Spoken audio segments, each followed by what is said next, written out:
वालेकुम दोस्तों, आप कैसे हैं? ठीक है। आज का मेरा टॉपिक है जानवर के बारे में।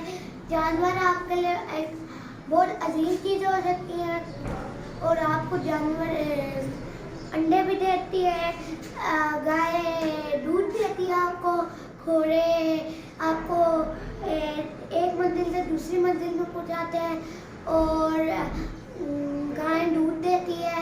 गाय घास काट के आप लोगों को कहती है, दूध देती है। और हमारे जो प्यारे नबी थे उनने बोला था जानवर पालना सुना था।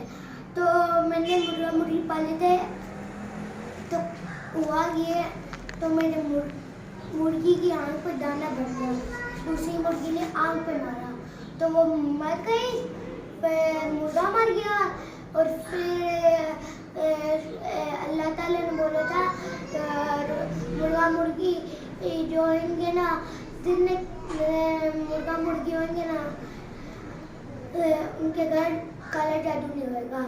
और दोस्तों, आप जिन दिन ने कुर्बानी की होगी ना, उसी दिन वो बहरे बकरे अपने बालों के साथ, पाँव के साथ आएंगे और आपको जन्नत लेके जाएंगे। जन्नत के बाद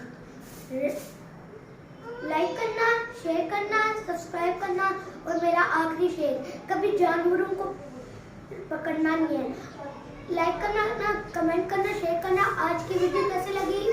टेक केयर, अल्लाह हाफिज़, टाटा, सी यू।